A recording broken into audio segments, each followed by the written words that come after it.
Welcome back, guys, to a first cast, last light video. Super thrilled to bring you guys this one. As you can see, I'm going to be talking about my first shoulder mount buck here. I'm very excited. This is by far the biggest buck I've shot.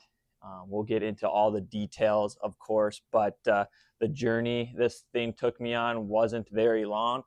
I wish I did videotape it, but again, at the time, it just wasn't happening. I shot this buck about a year and a half ago. And again, like I said, I'm very excited to tell you guys this story, and we'll jump right into it. So, like I said, this happened in 2024, and it was about November. I think it was November 5th, is what it was.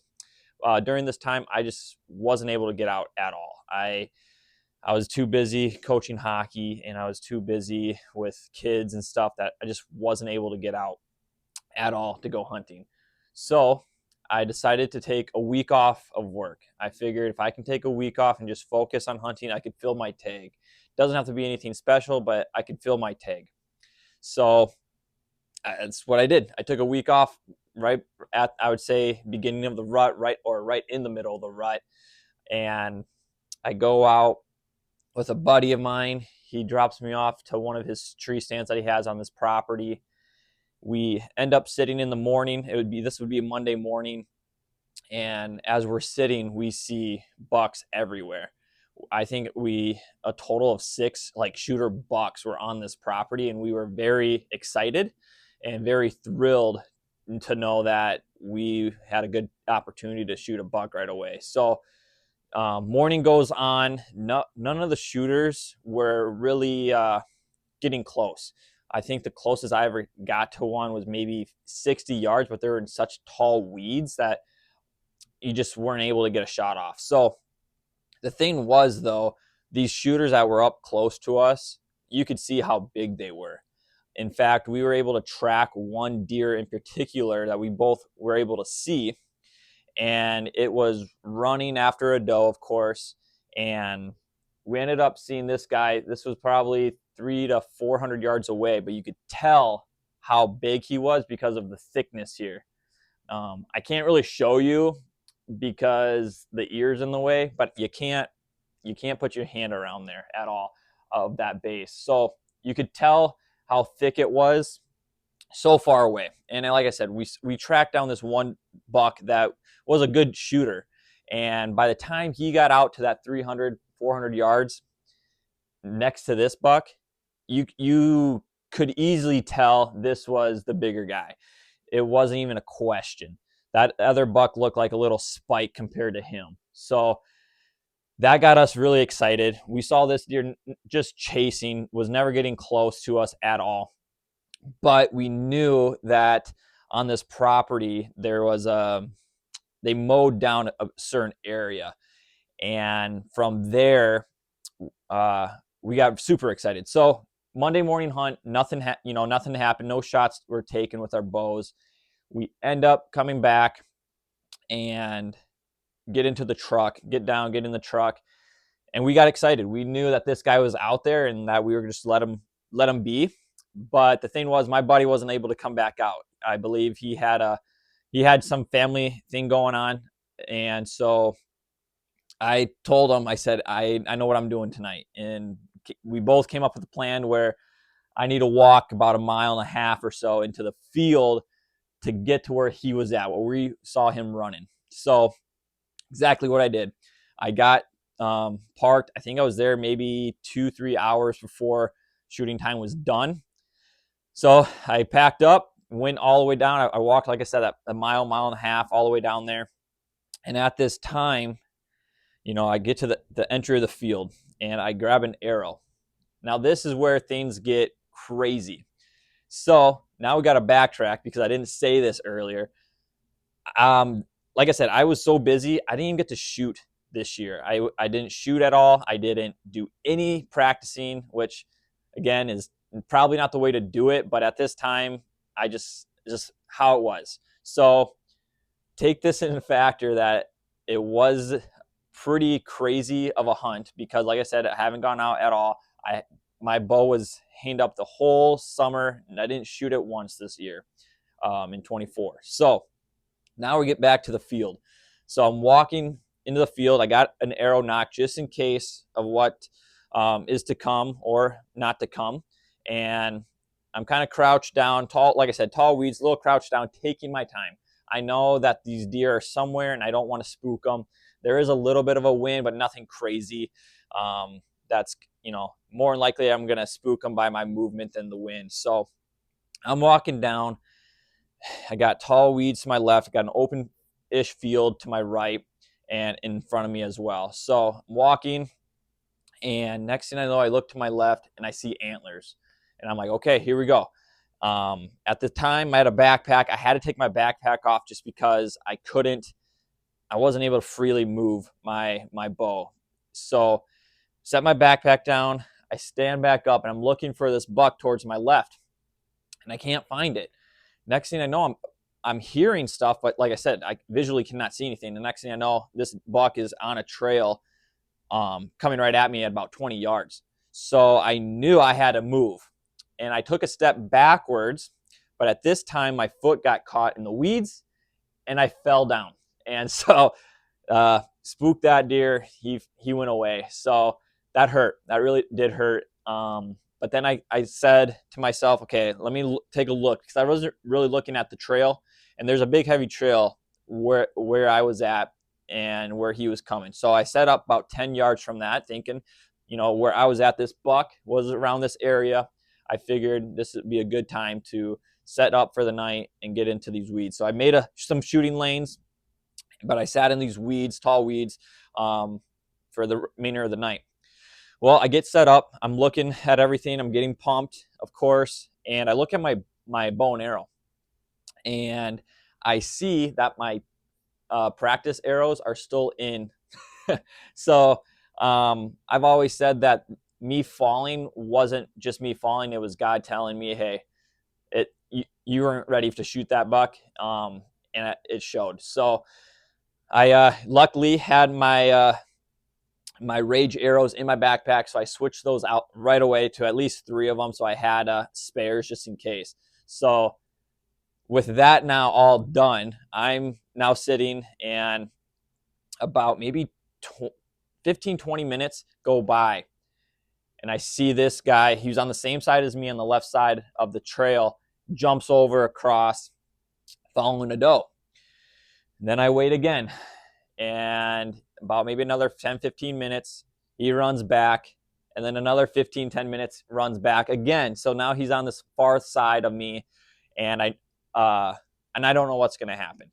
I will say, he at one point when you first saw him, he was about at 100 yards or so. Another time he comes over, he's right around that 80, maybe 60 range, right around there, maybe about right in 70, coming back towards me. And then going back the other way, I guess I have no idea where he was at. I just barely got a glimpse of him. Now I'm sitting here. Like I said, I'm about an hour and a half still just sitting, no movement, nothing. I'm getting cold. I'm not hearing anything. I don't want to call. I just don't want to spook anything. So instead of doing anything, I just sat there. Again, it's about a mile or so back. So I was just like, you know what? 5 minutes left. I'm gonna head out. So 5 minutes left of shooting time. Sun's coming down. I'm getting cold, and I turn around and I grab my backpack, and I'm just ready to leave. And so I grab my backpack, and then I hear a grunt. Again, I didn't call. I didn't do anything, but I heard a grunting noise. Drop the backpack nice and quietly. I peek out and past the weeds, and I see a doe. I clocked that doe at 40 yards. I said, okay, hopefully a buck will come by. Sure enough, right when I clock him at 40 yards, put my range back, and I see this thing staring at me at 40 yards just behind this doe in some tall weeds. So I see him in tall weeds, and all I see is his head and the big antlers. Honestly, I didn't really look at the antlers. I just could tell how heavy he was. It was dark at the base, so I knew this was a shooter. So I get ready, and I'm shaking. Heart is beating fast. This thing jumps out exactly where the doe went. The doe is now in the tall weeds on my side, and I knew I had an opportunity here, but I had to act quick. So I pulled back my bow. As I pulled back my bow, he stares at me. He knows I'm there now, and that's just it is what it is. I end up getting locked on how I want to. Again, I'm not shaking at this point, but my heart, I can feel my heart like in my ears, just beating. Never had that feeling ever, and I was excited. So, but I just remember I wasn't shaking. My arms were nice and calm. I felt relaxed, but again, that heartbeat, it felt like it was pounding out of my chest. So I was super excited, super nervous, just all the emotions. But I had him locked in at 40 yards. Right when I'm about to shoot, he ends up, this is before I even shot my bow. So I know I didn't spook him from that aspect of it. It was like perfect timing. Right when I shot, he went forward. So my 40-yard shot was actually spot on, but he jumped forward and I ended up hitting him in the back. In fact, I honestly just nicked him. It was pretty incredible. After we saw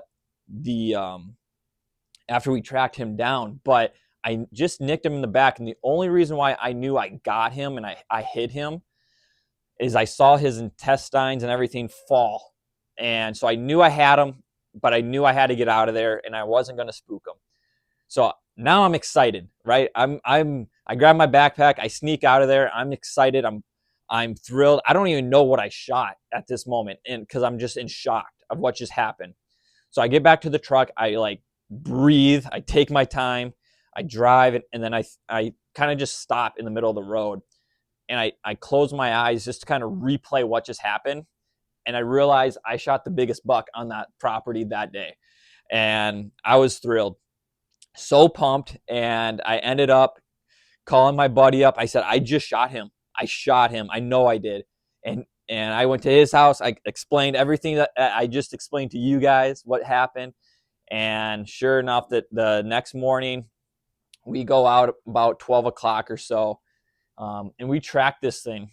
A lot of blood everywhere, but towards the end there, you could see intestines like 8 feet long. Honestly, like just all dried out. And I'm thinking, okay, this is probably not good. I'm assuming that's an animal got to him or something.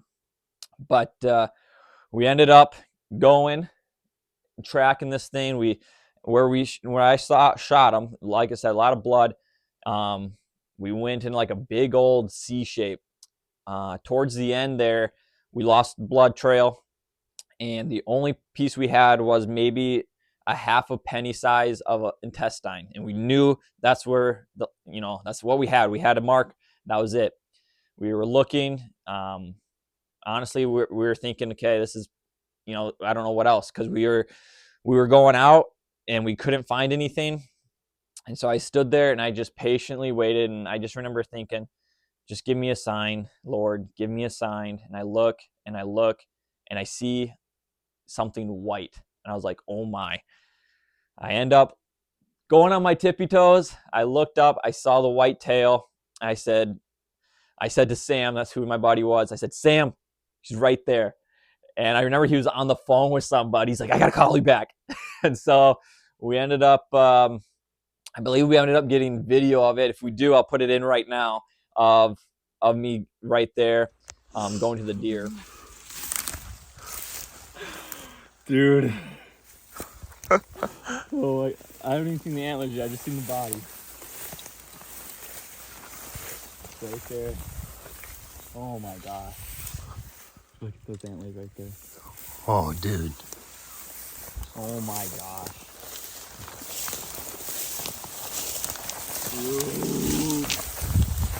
Oh, that thing is a hammer, dude. Oh my goodness. What's up, buddy? Oh, You gotta hold those horns up. dude. That is insane. Oh, he's stiff. Those bases. Oh. Dude. That is an absolute giant. No way. No way, dude. That is an absolute Oh, why are you so stiff? giant. Oh. Oh my goodness. Praise the Lord. Look at 1, those 2, 3, 4, bases. 5. 1, 2, 3, 4. Put your hand around the bottom of those bases so they can see. Lower, lower. Can't even get them around. Oh my goodness, dude. You just shot an absolute hammer. Oh my. Oh. Hold that sucker. Look at that thing. Dude. Oh. Oh my. What do you got to say, buddy? Praise the Lord. We get to the deer, and it was fully intact. Everything was there. I think, like I said, it was just unbelievable. We ended up finding it super stiff. No animal got to it, and I was just pumped. It was my favorite hunt of all time, of course, right now, and I'm just super excited to finally have something I knew I was going to mount on the wall. And so yeah, it was a beautiful hunt. Again, I took a week off of work. It took me one day to do this thing. So I had the rest of the week to figure out who I was going to take this to and get it done and all that stuff. Got meat and everything. Just, it was unbelievable. Again, big shout out to Sam. He helped me through this process a lot. Helped me score this sucker and everything. Helped me to make sure I got everything right and with caping it and things like that. So I'm super thrilled how it came out. It looks fantastic. But yeah, this guy was 156 and a quarter is what it came out to be. Again, my biggest buck. Sam, who's been hunting forever, said this would have been his second biggest buck score wise. So it made me feel pretty excited. But then that kind of started how the journey that I want to go on. So super excited about that. Again, I'll tell you guys more about the journey and what I see this channel being coming. But this is a video I wanted to do to show you guys my first ever shoulder mount and my first ever 150. Honestly, anything bigger, I don't even know what these scored. This one wasn't a huge score because I didn't even score it just because of the one antler is missing. The one above me here, I believe scored at maybe 120, but that was with a rifle. And then this one in the back was my first ever bow kill that I had with a nice little fish. I don't even know if you guys can see that nice little largemouth bass there. I caught this at a lake and on the same property of that lake surrounding it. I shot a bow. So, or my first bow shot. So this guy, I've been lucky to get this back in a good time. And like I said, this was a very beautiful hunt, one I'll never forget. And I just wanted to make sure you guys knew how this one got shot since I don't have video of it. But like I said, I got a fun journey of things I want to do. I got a European wall on this side now, and I'm going to have a shoulder mount wall on this side. And you guys got to stay tuned. Make sure you follow along as I will tell you what I'm looking for or what I want on this wall. It's not just going to be whitetail, but more. And so, like I said, stick around. Follow us here on YouTube. We also got Instagram and TikTok, so follow us there as well. As stuff will be posted there. So again, thank you guys for joining, watching how I shot my first ever shoulder mount buck at 156 and a quarter. So thanks, guys.